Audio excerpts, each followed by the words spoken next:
आप में से बहुत सारे सीयूटी एस्पिरेंट का मल्टीपल सब्जेक्ट्स का शिफ्ट एक ही दिन में होने वाला है, तो इसमें आपका बहुत सारे सवाल आते हैं कि हमको क्या ऑप्शन मिलेगा कि हम कब अपना सब्जेक्ट सिलेक्ट कर सकते हैं, कौन सा सब्जेक्ट हमको पहले देना है, कौन सा बाद में देना है, और क्या हमको ब्रेक्स मिलेगा, और अगर सिस्टम में कुछ खराबी आई तो इसके लिए क्या करना चाहिए। तो ये वीडियो बहुत ही ज्यादा इंपॉर्टेंट है, क्योंकि यहाँ पे न्यू सीयूटी यूजी का रियल आपको रूल्स बताया जाएगा कि आपका नया रूल्स क्या लागू है, कि आपको अभी समझना पड़ेगा।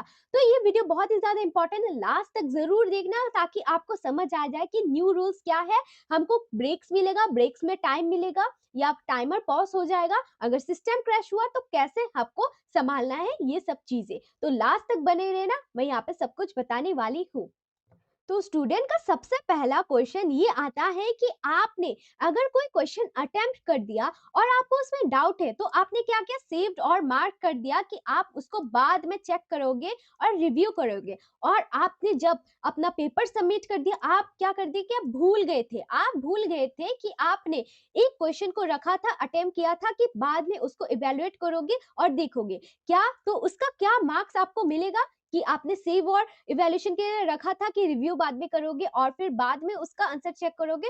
तो हाँ, इसका आपको बिल्कुल मार्क्स मिलेगा, क्योंकि पहले का ओल्ड रूल क्या था, उसमें आपको मार्क्स नहीं मिलता था, जो आप सेव करके और मार्क करके रखते थे कि आपने अटेम्प्ट नहीं किया है, तो उसको आपको मार्क्स नहीं मिलता था। बट अभी अगर आपने सेव और मार्क कर दिया कि कोई भी ऑप्शन आपने पहले से मार्क कर दिया, तो उसका आपको मार्क्स मिलेगा। आपका अगर सही हुआ तो आपको नेगेटिव मार्किंग नहीं मिलेगा, आपको पूरा 5 मार्क मिलेगा, अगर गलत हुआ तो आपको नेगेटिव मार्किंग इसमें मिलेगी। और फिर सेकंड क्वेश्चन क्या आता है कि आप क्या चूज़ कर सकते हो कि पहले आपको कौन-सा सब्जेक्ट्स देना है, कौन-सा शिफ्ट पे, या सेकंड में कौन-सा सब्जेक्ट देना है। क्या आप चूज़ कर सकते हो कि कौन-सा सब्जेक्ट देना है पहले? तो बिल्कुल नहीं, आप नहीं चूज़ कर सकते कि कौन-सा सब्जेक्ट आपको पहले देना है, ये बिल्कुल स्ट्रिक्ट रूल्स के कारण है। जो शिफ्ट पे आपका जो टाइम दिया गया है, उसी हिसाब से आपको चूज़ करना पड़ेगा कि आपको कौन-सा एग्ज़ाम पहले देना है। तो आप नहीं चूज़ कर सकते। और फिर आपको ये जानना है कि ब्रेक्स मिलेगा क्या एग्ज़ाम के दौरान? तो हाँ, बिल्कुल आपको ब्रेक्स तो मिलेगा, बट आपका जो टाइमर चल रहा होता है, वो पॉज़ नहीं होगी। आपका टाइमर चलते रहेगा, आपका टाइम चलते रहेगा, आपका एग्ज़ाम का, बट आप वॉशरूम में जब जाओगे, तो टाइमर चलते रहेगा, तो आपका टाइमर स्टॉप नहीं होगा। तो वॉशरूम जा सकते हो, बट आपका टाइम स्टॉप नहीं होगा। और फिर टाइम तो चलते रहेगा, ओके। और फिर आपको जब आप क्या सोचते हो कि आपको जाके खुद से पीसी ऑन करना पड़ेगा, खुद से एंटर करना पड़ेगा सब कुछ, तो ऐसा बिल्कुल नहीं है। आप जब जाओगे तो एक बार सब्जेक्ट्स और रोल नंबर को वेरीफाई कर लो, आपका आइडेंटिटी को वेरीफाई कर लो। आप जब जाओगे, आपका वहाँ पे रोल नंबर लिखा होगा, आप देख लेना, आपका फोटो है, और वही सिस्टम आपको वहीं पे एग्ज़ाम देना है। ऐसा ना हो कि किसी और का सिस्टम पे आप जाके किसी और का एग्ज़ाम दे रहे हो, ऐसा बिल्कुल नहीं। तो वेरिफिकेशन बहुत ही ज़्यादा ज़रूरी है आपका एग्ज़ाम स्टार्ट करने से पहले। तो चलिए देखते हैं हमारे दूसरे और रूल्स जो है वो क्या है। मल्टीपल सब्जेक्ट्स एग्जाम, आप सोचते हो कि मल्टीपल सब्जेक्ट आपका बैक टू बैक एग्जाम होगा, टाइम का शिफ्ट को आपको सेम दिया गया है, बैक टू बैक एग्जाम होगा, तो वहां पे आपको ब्रेक्स नहीं मिलेगी। तो बैक टू बैक आपका एग्जाम शिफ्ट में होते रहेगा, ठीक है। तो अगर किसी किसी का ये होता है कि आपका सब्जेक्ट पहले ही खत्म हो गया, तो 20 मिनट बच्चा, आपने पूरा इवेल्युएट कर लिया, क्वेश्चंस भी चेक कर लिया, इवैल्यूएशन के लिए जो आपने मार्क करके रखा था वो भी चेक कर लिया, रिवीजन भी कर लिया, तो क्या हो गया, आपका ये खत्म हो गया और आपका क्या हुआ, 20 मिनट बचा हुआ है अभी तक।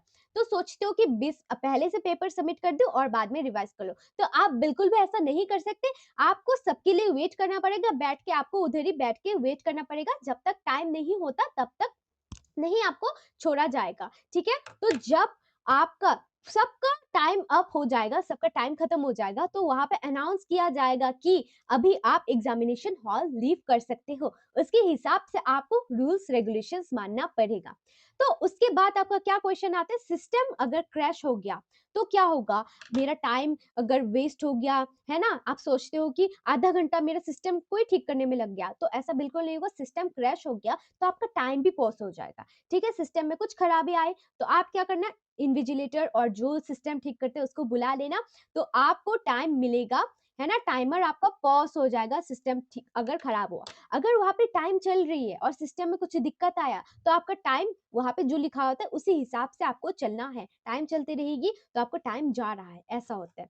और फिर आपको रफ शीट प्रोवाइड्स कर दिया जाएगा, आपको अलग से शीट दे दिया जाएगा, इसमें आप सॉल्व कर सकते हो आपका अकाउंट्स का, मैथ्स का, है ना? जो सॉल्व करने का क्वेश्चन्स है वहाँ वो आप रफ शीट पे सॉल्व कर सकते हो। और फिर आपको मैंने पहले से बोल के रखा है कि no entry after gate time. Aunty ने आपको बोला है कि 2 घंटे पहले पहुँचो, लेकिन मैं यहाँ पे बोल रही हूँ कि 1 घंटे पहले पहुँच जाओ, ताकि आप टाइम पे पहुँच पाओ और आपका गेट बंद होते-होते आपको एंट्री नहीं मिलेगी। इसलिए पहले से पहुँच के सब कुछ चेक करवा के आप अपने सीट पे जाके बैठ जाओ, ताकि आपको टाइम की कमी ना हो, स्ट्रेस मैनेजमेंट भी ना हो और थकान भी बिल्कुल ना हो। तो पहले से आप 2 घंटे पहले पहुँच जाना। और फिर आपको क्या-क्या चीज़ें प्रोवाइड कर दिया जाएगी, माउस दिया जाएगा, कीबोर्ड दिया जाएगा। लेकिन नो कीबोर्ड टाइपिंग तो ज़्यादा ज़रूरी नहीं है। कीबोर्ड में आपको बस नाम, रोल नंबर ये सब एंटर करना है और माउस आपको ज़्यादातर ज़रूरत है, क्योंकि आपको यहाँ पे सिलेक्ट करना पड़ेगा नेक्स्ट पेज, आपका करेक्ट ऑप्शन ये सब आपको सिलेक्ट करना है, तो माउस को ज़्यादा ज़रूरत है और कीबोर्ड बस पहले ही यूज़ होगी कि आप नाम वहाँ पे टाइप कर रहे हो, है ना? तो और फिर पहले आप एग्ज़ाम हॉल को अर्ली में पहले नहीं छोड़ सकते। आपका पहले से एग्ज़ाम खत्म हो गया, 20 मिनट पहले खत्म हो गया, तो आपको बैठ के सबका वेट करना पड़ेगा, उसके बाद ही आप एग्ज़ाम हॉल छोड़ सकते हो। तो आपका शायद सारा क्वेश्चंस क्लियर हो गया, आपका जो भी डाउट था यहाँ पे क्लियर हो गया। तो बहुत सारे स्टूडेंट्स का डाउट आ रहा था, आई होप यहाँ पे आपका सारा डाउट्स क्लियर हो गया। तो आप यहाँ पे स्क्रीनशॉट ले लेना अगर आपको ज़रूरत है। तो आप जॉइन कर लो हमारे अनअकैडमी का यहाँ पे टेलीग्राम चैनल, यहाँ पे सारे अपडेट्स मिल जाते हैं सीयूईटी के रिगार्डिंग, क्लास 12 के रिगार्डिंग, क्लास 11 के रिगार्डिंग, कोई भी अपडेट आपको चाहिए तो यहाँ पे मिल जाएगा। और कोई भी क्वेरीज हो तो आप कमेंट बॉक्स में बिल्कुल लिख देना, और कमेंट बॉक्स में ये जरूर लिखना, I manifest I will reach my dream college, I will score 90 percentile, है ना? आप बिल्कुल ऐसा लिख दो ताकि आप मैनिफेस्ट करो और वो सच हो जाए। आप जितने बार लिखोगे उतने बार आपका मैनिफेस्टेशन ट्रू होगा। तो आप जब इस रिजल्ट के बाद आके देखोगे कि यस मैंने लिखा था कि आई will reach my dream college, तब ड्रीम कॉलेज में पहुंच जाओगे, तो आप आके देखोगे कि यस मैंने पूरा कंप्लीट किया अपना प्रॉमिस। ठीक है, I promise I will reach my dream college, comment section में लिख दो। तो thank you so much for watching, I hope आपको वीडियो ने बहुत ही ज्यादा हेल्प किया होगा। तो मिलते हैं नेक्स्ट के वीडियो पे। Thank you so much guys. और हम लोगों का मैराथन चल रहा है, तो मैराथन अटेंड कर लो सीयूईटी का, आपका मिस ना हो जाए। तो फर्स्ट में से शुरू हुआ, तो चैनल को सब्सक्राइब कर लो सारे अपडेट्स के लिए। तो thank you so much guys, बहुत हेल्प हुआ होगा।